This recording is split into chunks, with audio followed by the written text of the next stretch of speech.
நீங்களா சோறாடா சாப்பிடுறீங்க, வலக்கையாலையா சாப்பிடுறீங்க உங்கள்ட்ட கேட்கிறேன். தயவு செய்து இடக்கையால சாப்பிடுங்கடா. இந்தியால இருந்து வெக்கமா இருக்கு. திருவோணமலையில இருந்து வந்த பாராளுமன்ற உறுப்பினர்கள் யாரா இருக்கிறீங்களா? காடையில் ஒருத்தரை யாரா இருக்கிறீங்களா? கேப்பம் நடுவில் ஒரு பிள்ளையார் சிலை வச்சா சும்மா இருப்பீங்களா? நான் கேட்கிறேன். அடே நீங்க என்ன அடிச்சு கொள்ளுவீங்களா? இரண்டா உங்களோட மனசுல இருக்கிற வரி நீங்க சிங்களவன் என்ற வரி. நான் நாளை கொண்டு பாராளுமன்றத்துக்கு முன்னால ஒரு புத்தர் சிலை எடுத்து போட்டு நான் ஒரு பிள்ளையார் சிலை வைக்கிறேன். உங்களால் முடியுமா வைக்க விட? ஏனென்றால் திரும்ப திரும்ப அடிக்கிறீர்கள், நாங்களும் பார்க்கிறோம்.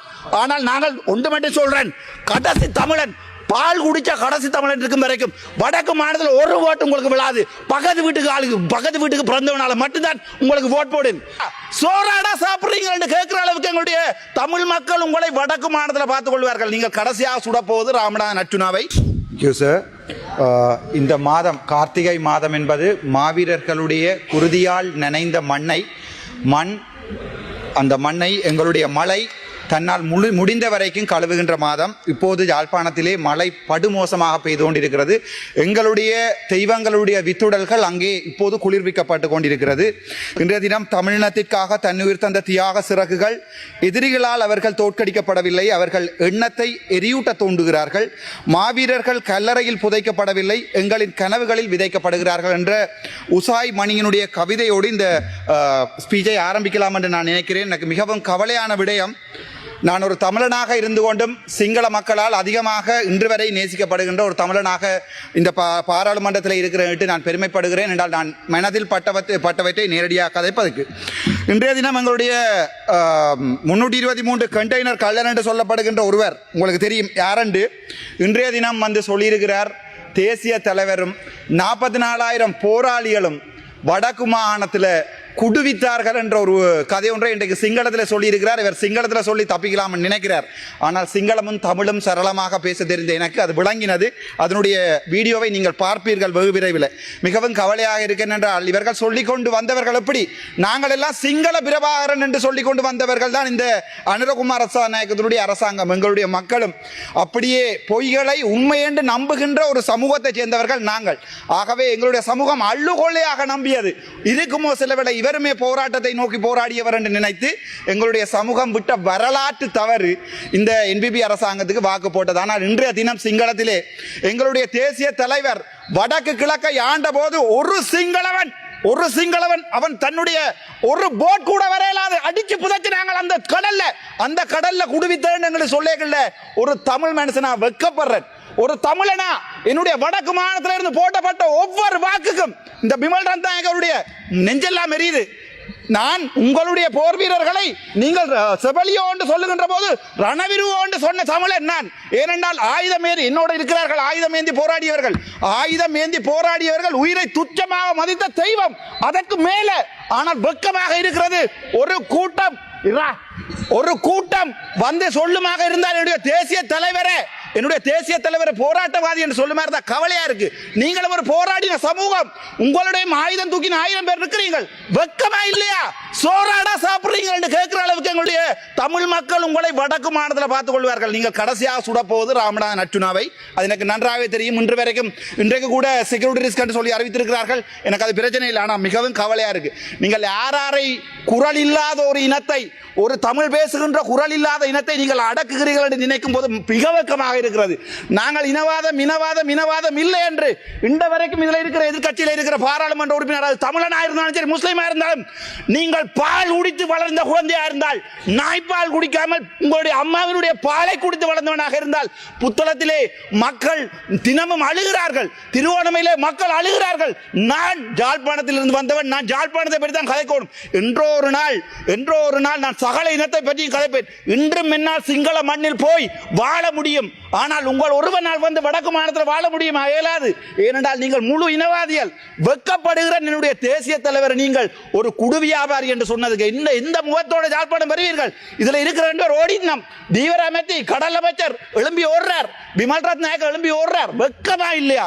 நீங்க எல்லாம் ஒரு ஆயுதம் ஏந்தி போராடிய இது வந்து யாருக்கு அவமானம் என்றா, ரோகண விஜய் வீர என்ற ஒரு பெரும் தலைவருக்குரிய அவமானம் இது.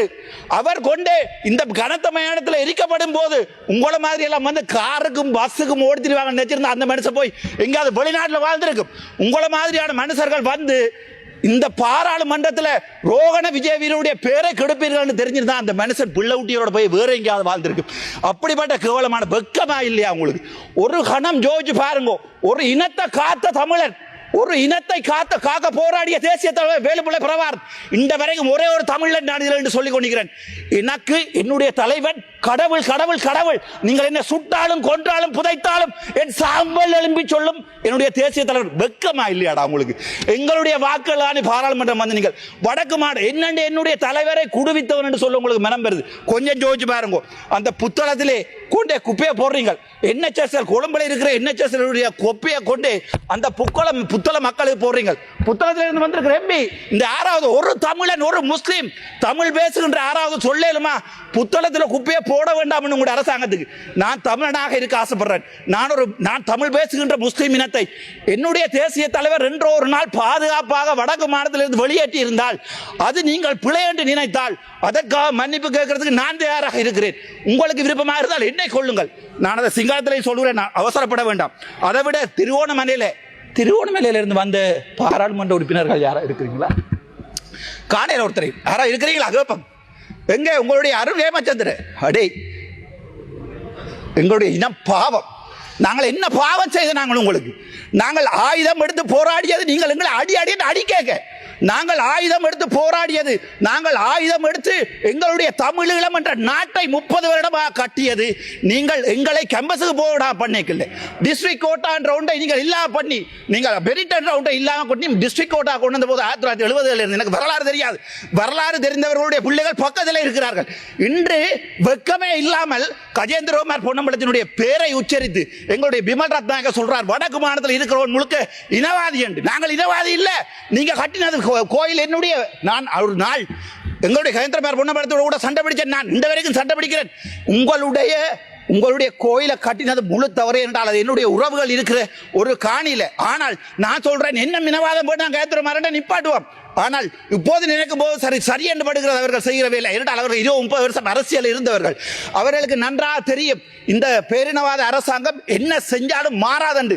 ஆனால் அரசியலுக்கு வருகின்ற போது நான் என்ன யோசிக்கிறேன், ஓகே இதோ நிப்பாட்டுவோம், இதுக்கு மேல வேண்டாம், சிங்களத்திலே கதைப்போம் தமிழ்லையும் கதைப்போம், இதை நிப்பாட்டு. வெக்கமா இருக்கு. நீங்களா சோறாடா சாப்பிடுறீங்க, வலக்கையாலையா சாப்பிடுறீங்க உங்கள்ட்ட கேட்கிறேன். தயவு செய்து இடக்கையால சாப்பிடுங்கடா. இந்தியாவில இருந்து வெக்கமா இருக்கு. சரி பரவாயில்ல, அதுக்கு பிறகு பார்ப்போம். இந்த ஈஸ்டர் அட்டாக் அநியாயமான முஸ்லீம் சமூகம், அந்த சமூகம் என்ன செஞ்சது? அது கண்டு ஒரு தனிய ஒரு கலாச்சாரம் இருக்கிறது பிள்ளையா? அவங்களுக்கு ஒரு வரலாறு இருக்கிறது பிள்ளையா? அவங்களுக்கு காலமா தமிழனை முஸ்லீமை நீங்க என்ன செய்றீர்கள்? போட்டு அடி அடிச்சு கடைசியா எங்களுக்கு இல்ல முஸ்லீம் இனத்திலே கொண்டு ஆயுதத்தை கொடுத்தியால் எங்களுக்கு அடியண்டு, எங்கள்கிட்ட தந்தியால் முஸ்லீம் இனத்துக்கு அடியண்டு. கடைசியா ஒரே இனம் பேசுற 2 முஸ்லீம் இனம் நாங்கள் அடிபடுறோம். ஆனா நீங்க என்ன செய்றீங்க? சத்தமே இல்லாம கிண்ணியாவை எடுக்கிறீங்க. அதுக்கு பிறகு பார்த்தா திருவோணமலையில கொண்டு போய் புத்தர்வியால வைக்கிறீங்க. சும்மா ஒரு பேச்சுக்கு கேட்கிறேன், இல்ல தெரியாம கேட்கிறேன். இந்த நடுவில் ஒரு பிள்ளையார் சிலை வச்சா சும்மா இருப்பீங்களா? இல்ல கேட்கிறேன். அடே நீங்க என்ன அடிச்சு கொள்ளுவீங்களா? ஏன்னா உங்களோட மனசுல இருக்கிற வரி நீங்க சிங்களவன் என்ற வரி. நான் நாளை கொண்டு பாராளுமன்றத்துக்கு முன்னால ஒரு புத்தர் சிலை எடுத்து போட்டு நான் ஒரு பிள்ளையார் சிலையை வைக்கிறேன். உங்களால் முடியுமா வைக்க விட? ஏனென்றால் திரும்ப அடிக்கிறீர்கள், நாங்களும் பார்க்கிறோம். ஆனால் நாங்கள் ஒன்று மட்டும் சொல்றேன், கடைசி தமிழன் பால் குடிச்ச கடைசி தமிழன் இருக்கும் வரைக்கும் வடக்கு மாநிலத்தில் ஒரு ஓட்டு உங்களுக்கு விழாது. பக்கத்து வீட்டுக்கு பிறந்தவனால மட்டும்தான் உங்களுக்கு ஓட் போடு. வெக்கமா இருக்கு. உங்களை எல்லாம் எங்க ரஜீவன் நம்பி, எங்க இளங்குமரன் நம்பி, எங்க ஒவ்வொரு தமிழ், எங்க ஃபைசால், எங்க ஒரு வசனம் கதை கேளுமா? உங்களால் ஒரு வசனம் கதை கேளுமா? நான் தமிழ் பால் குடிச்சு வந்தவன். ஆனால் முஸ்லீம் எனக்கு என்னுடைய ரத்தம். நீங்க என்ன சொன்னாலும் நான் ஒவ்வொரு முஸ்லீமுக்கானியும் அடிபடுவேன். என்றால் என்னுடைய தேசிய தலைவர் என்றாவது ஒரு நாள் நினைத்து விட்ட பிள்ளையோ நினைக்காமல் விட்ட பிள்ளையோ அந்த பிள்ளையை திருத்துறதுக்கு எனக்கு கட்சி இருக்கு. இவ்வளோத்தையும் சிங்களத்திலே நான் சொல்ல ஆசைப்படுறேன். ஹரி ஜங்காபி சிங்களி போட்ட கதாகரன் வினாடி பார்த்தேனும் போட்ட கதாகரன்